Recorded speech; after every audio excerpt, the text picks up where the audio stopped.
How do you like my friend again? My Russian nesting doll.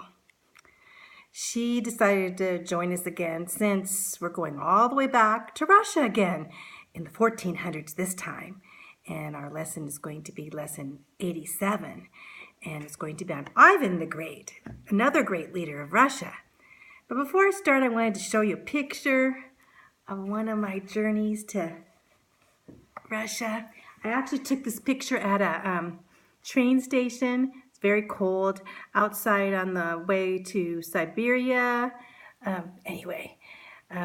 met this lady there. We were waiting, and she came, and I gave her a Gospel of John. I couldn't speak her language, so she just smiled, and then she kissed the Gospel of John, and then she kissed me on the cheek, and then she gave me a hug, and then one of the girls took our picture together, and I just knew that she knew Jesus and loved Jesus.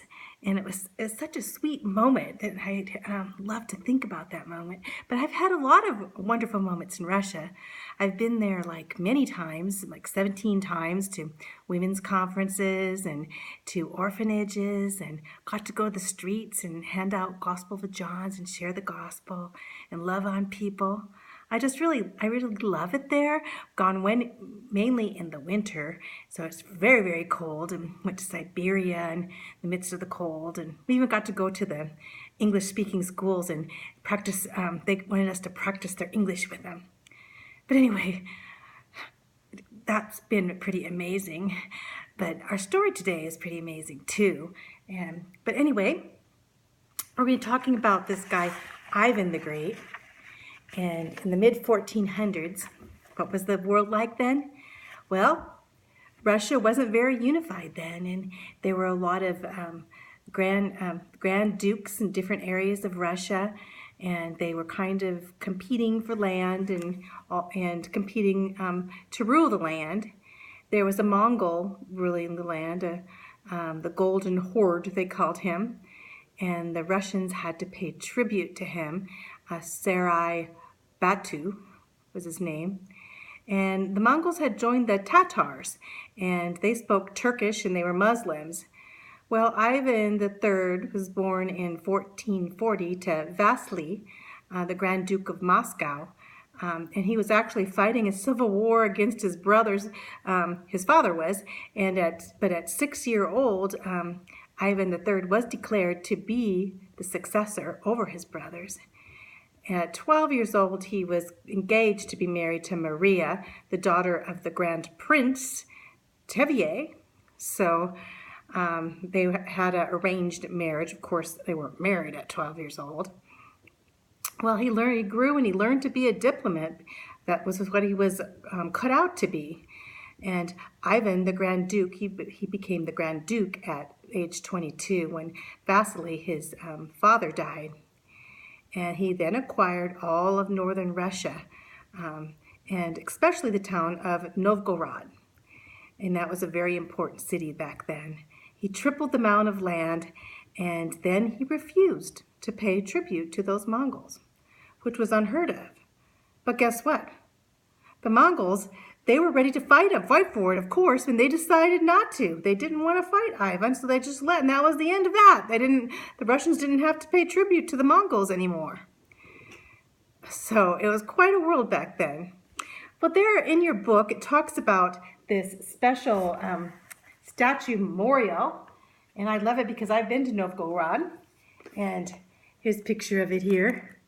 And you can see all of those characters of history come right out of history, and it's so magnificent because you even see their expressions on their face. And so one day we traveled around, and I did see that, but I didn't know what all those figures. Now I do after I'm studying them with you. So anyway, I wanted to go over a little bit about this history because it's all on that, and you can look in your book and follow along. Novgorod, this was erected in 1862, this statue called the Millennium of Russia, and it commemorates 1,000 years of Russian history, and it weighs 100 tons. The first figure you see is the warrior Rurik, and he was from the Varangians, Vikings background, and they say that it was in the year 630-70, which is, quite a long time ago. But when I say 630-70, it was 6,370 years from the beginning of time. That's how they numbered it then. And then after you see Rurik, you see Vladimir the Great. And he's the one that's holding the cross because he brought Christianity. Remember, he was a Viking barbarian, and he had all these wives, and he gave up all the wives to marry his wife, Anna, who was a Christian from Constantinople. Quite a story. It's kind of a Cinderella story, really, because she came meeting Vladimir. Actually, it's more like Beauty and the Beast, because he was like a beast back then. So, and his grandmother actually was Olga, and she was a Christian, so he had heard about Christianity. And then on that statue, you see his son, Yaroslav the Wise, and he promoted Christianity throughout Russia. And then you see the monk Anthony, and you heard about those caves, those monastery caves that were built back then for the monks. And then you see the picture of Methodius and Cyril, the missionary Slavs that came in and promoted the language, the Russian language, actually Russian alphabet. It's actually the Slavic alphabet, but now it is turned into the Russian alphabet. And then the center close-up, you see Ivan III, how important that center figure is, because Ivan actually united all of Russia at that time. Ivan's wife, Maria, died in 1467, and 5 years later he married Zoe, and she was a niece of Constantine the Sixth, who was the last emperor of Constantinople. And she renamed herself as Sophia instead of Zoe. Well, maybe she didn't like the name Zoe. I don't know. I think it's kind of cute. But anyway, he began calling himself the Tsar. It's Tsar or Czar, and it meant the Russian Caesar. And this was the start of the new Russian Empire. And the symbol of it was a double-headed eagle that they copied from the Byzantine Empire. In 1497, he developed a law code that was the first written law code in Russia. Quite a deal.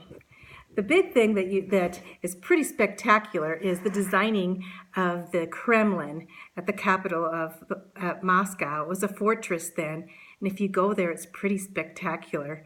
And it has a lot of Byzantine architecture around there and art of the Italian Renaissance.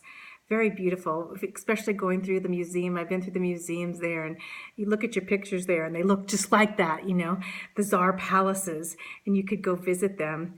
It's kind of cheap right now, too, to go visit as Americans if you'd like to go. I'd like to take you, too. But anyway, that's a side thought. So anyway, so Ivan built this whole area, this 90-acre complex along the Moscow River, and he put in cathedrals and palaces and an armory and gardens. There are 5 gates, 29 towers. The head of the Russian Orthodox Church was there.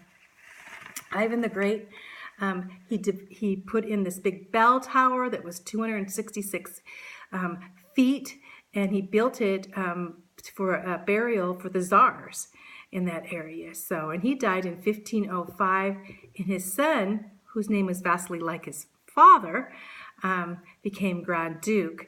And he died pretty young. I think he actually had an abscess in a wound that he had and got a fever, and he died. And his son, Ivan IV, became the Grand Duke then, his grandson. And he was not too good of a guy. In fact, he's known as Ivan the Cruel or Ivan the Terrible because he had these outbursts of rage, almost like he was kind of crazy at times. And he'd have tantrums, and he was paranoid, and he hired these this special spy group that would go around and spy people out. And if he didn't like what they were doing, or he thought that maybe they were against him, he'd have them murdered. He ended up even murdering his own son. Actually, it was in a fit of tantrum. So he was not a good person. So when you look basically at that time, as the grandson, it was kind of a terrible time because Ivan the Terrible ruled then. But we will go on past that time. And you know that we've had the good rulers and the bad rulers. And I'd say the first Ivan III and uniting Russia together, and in his Christian background too, settled into what Russia is now and building up Russia in all of its spectacular brilliance of the time, the czars. So anyway, it's kind of neat to know a little bit about Russian history, and we're going to learn more. There's a lot of Russian history, but now we're going to skip around for a bit because that was the 1400s. But remember Ivan the Great when you think of the first true great ruler czar of the time, of the Rurik background. Anyway, pretty cool. See you later, alligator.